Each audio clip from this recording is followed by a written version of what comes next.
Tagebuch Ostfront, Heeresgruppe Süd, Mai 1943. Ich liege im Behelfslazarett und bin so geschwächt, dass ich kaum aufstehen kann. Uns hat hier doch die Ruhe erwischt. Wir wissen nicht genau, wo es herkommt, aber ich gehe davon aus, dass hier das Trinkwasser irgendwie verunreinigt war. Die Ärzte können uns hier auch nur notdürftig versorgen. Wir sollen in Kürze ins Hinterland in ein größeres Lazarett verlegt werden. Aus meiner Besatzung hat es doch 3 Mann erwischt und allen geht es wirklich schlecht. Funker und Kommandant haben wohl einen Saumagen oder trinken viel Schnaps, um die Bakterien zu bekämpfen. Die Bauchschmerzen waren wirklich schlimm, aber langsam geht es etwas besser. Aber 10 bis 15 Mal am Tag auf die Toilette schwächt einen noch sehr. Dann wird auch versucht, alles reinlich zu halten, aber hier in diesem kleinen Ort gelingt das nicht immer. Nach ein paar Tagen werden wir mit Tragen auf einen San-LKW verladen und sollen in die nächste große Stadt gebracht werden. Also bis Stalino soll es gehen, aber die Stadt ist auch nur noch zur Hälfte in einem Stück. Wir rumpeln los und die Fahrt wird zu einem Albtraum. Die Straßen sind natürlich schlecht und in unserem Zustand ist es sowieso eine Tortur, in einem schaukelnden Fahrzeug zu liegen. Wir versuchen es auszuhalten, aber alle 30 Minuten klopft der Sanitäter vorne ans Führerhaus und wir können mit Ach und Krach aus dem LKW klettern und uns in den Straßengraben hocken. Es stinkt, es ist schmerzhaft und der ganze Unterbereich ist schon wund und brennt. Dazu haben wir die Läuse, es ist einfach furchtbar. Die Fahrt wird immer schlimmer und beim 7. Mal anhalten falle ich fast schon von der Ladefläche, weil ich mich kaum noch auf den Beinen halten kann.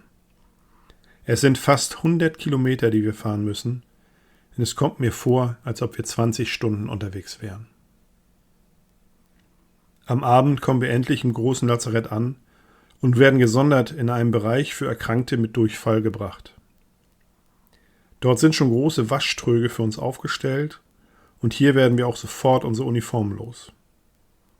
Dann geht es in die Tröge und wir werden von den Helfern dort, auch einige Russen dabei, ordentlich abgeseift. Das Wasser ist sogar lauwarm. Auch wenn es einem wirklich schlecht geht, freut man sich doch über solch ein Bad. Danach ordentlich Entlausungspuder auf den Körper. Der Hinterausgang wird mit viel Wundsalbe bedacht und mit frischen Schlafanzügen kommen wir an einen Flügel des Gebäudes, wo auch scheinbar mehr Toiletten sind als anderswo. Eine robuste Schwester erklärt uns lautstark die Regeln beim Abort und die Hygienevorschriften, damit wir uns nun auch langsam von den Durchfallbakterien befreien. Ein kleiner Lichtblick, es gibt viel Vitamine und oft starke Brühe, um dem Körper etwas Kraft zu geben. Nach weiteren 4 Tagen dort fühle ich mich langsam besser und der Toilettengang wird auch etwas weniger. Ich lese viel und schreibe ein paar Briefe in die Heimat. Auch bringe ich wieder meine Erlebnisse der letzten Wochen zu Papier. Die Zeit vergeht so schnell und ich will mir alles notieren, was wichtig ist. Wir sind 8 Mann im Zimmer und die meisten sind aus meiner Einheit. Auch ein paar Luftwaffensoldaten sind dabei. Bodenpersonal von einem Fliegerhorst in der Nähe. Die haben auch Verdacht auf die Ruhr, aber in dem Gespräch erfahren wir, dass die Schnaps gebraut haben. Und da war wohl irgendwas nicht so richtig in Ordnung. Naja, wir erzählen es keinem. Ein älterer Unteroffizier der Luftwaffen-Flak hat ein kleines Schachspiel dabei und wir nutzen die Zeit, um ein paar Runden zu spielen. Er erzählt viel von seinen Erlebnissen und was man so mit den roten Fliegern und auch mit den eigenen Piloten erlebt. Ein Angriff vor ein paar Wochen, er war auf der 2 cm als Geschützführer und die haben da den russischen Schlachtfliegern ordentlich eingeschenkt. Er erzählt, dass die eine ordentliche dicke Haut hätten, aber auch da gibt es Stellen, wo so ein Flugzeug einen Treffer nicht gut verkraftet.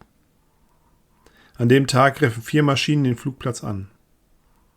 Eine wurde schon früh abgeschossen und eine weitere drehte etwas später qualmend ab. Die beiden letzten wollten es wohl wissen und die Flak auf Halbkette, also 3 an der Zahl, schickten die Flakgeschosse gegen den Feind. Scheinbar ohne Wirkung. Dann zog die eine Maschine hoch und man sah eine Rauchspur. In der Regel suchen die Russen dann das Weite. Der hier aber nicht. Er flog wieder an und bekam ordentliche Treffer ab.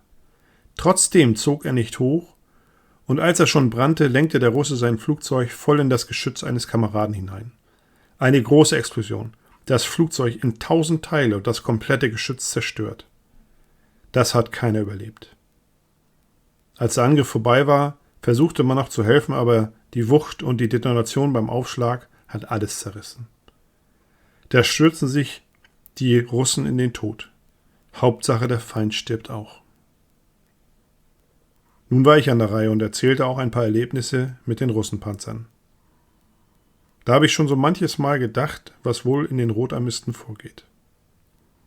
Aber bis jetzt hat mich noch kein Feindpanzer gerammt, um uns zu zerstören.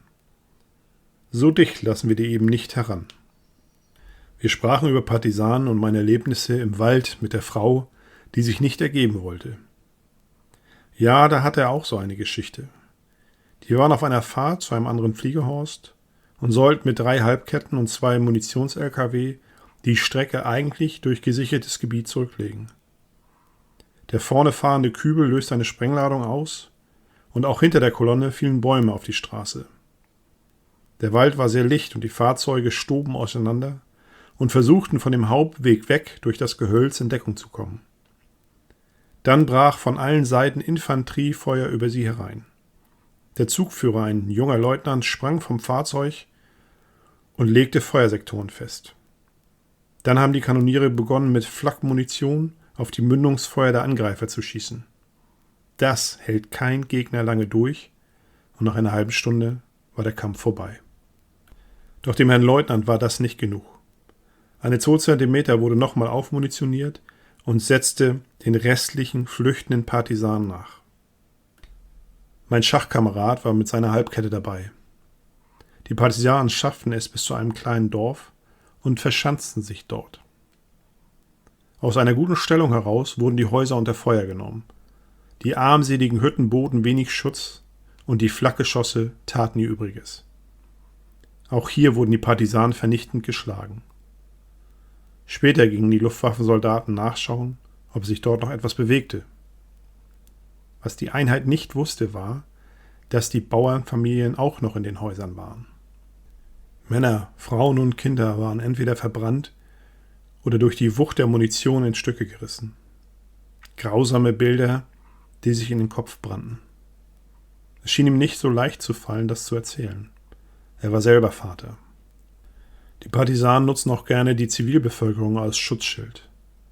Schmutziges Thema. Mittlerweile waren wir schon 10 Tage hier und mir ging es schon wieder ganz gut. Wir wurden alle 3 Tage ordentlich abgeschrubbt und gepudert und durch die gute Verpflegung kamen wir recht schnell wieder zu Kräften.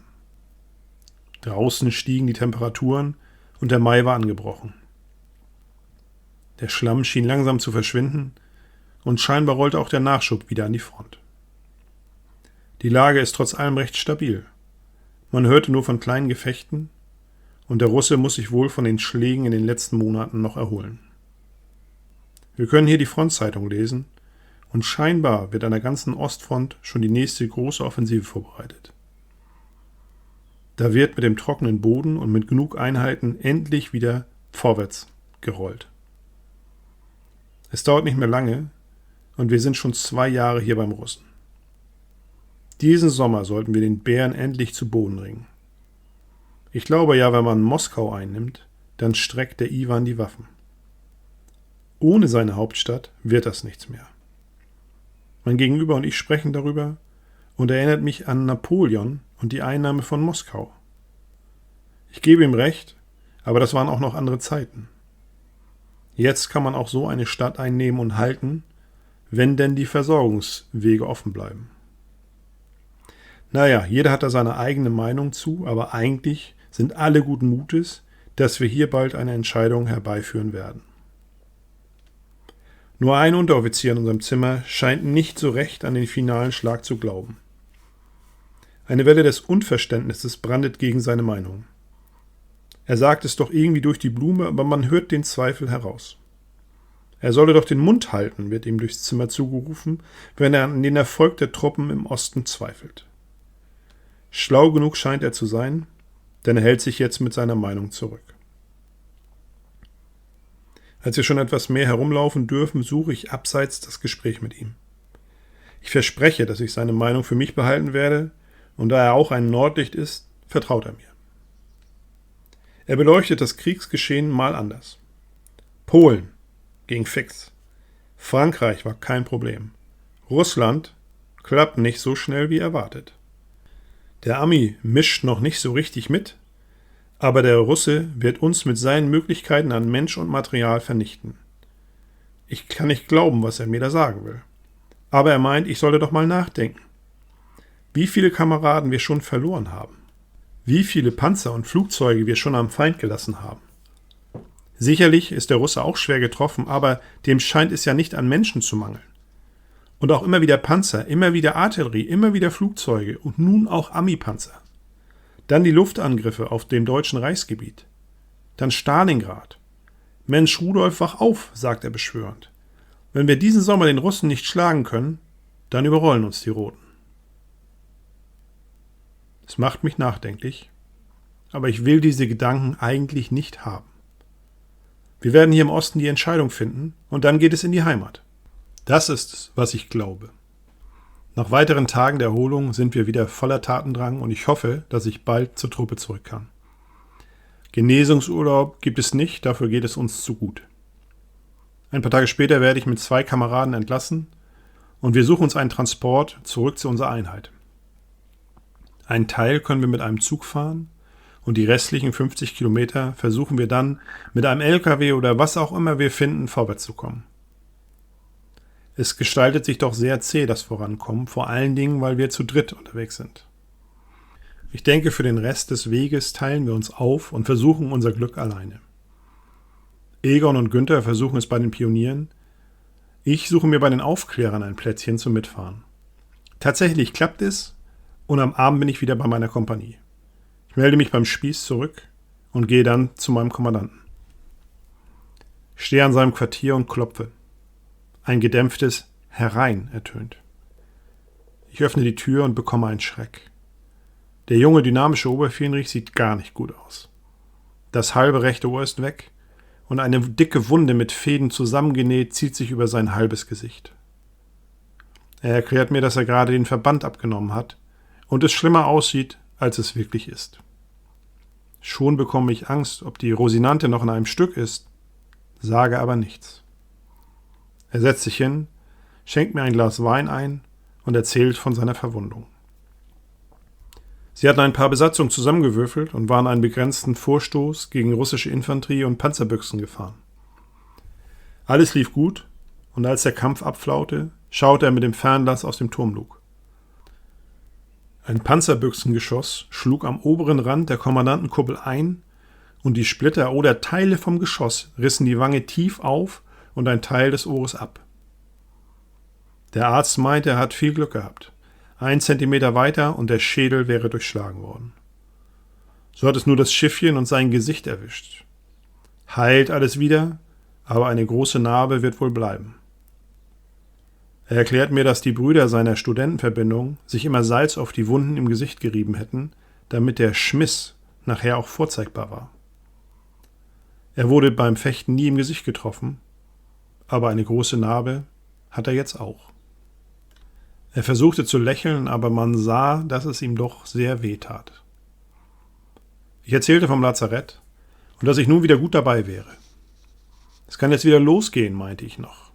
Es scheint so, dass er sich freut, dass ich wieder da bin. In den nächsten Tagen sollen wir eine Pioniereinheit unterstützen. Minengassen würden geräumt werden und ein Flussübergang soll wieder aufgebaut werden. Wir würden dann als Sicherung dabei sein. Das klingt ja ganz gut. Ich melde mich also ab und gehe zu meinem Quartier. Die alten Kameraden freuen sich über meine Rückkehr und ich war froh, dass sich die Reihen hier auch nicht weiter gelichtet hatten.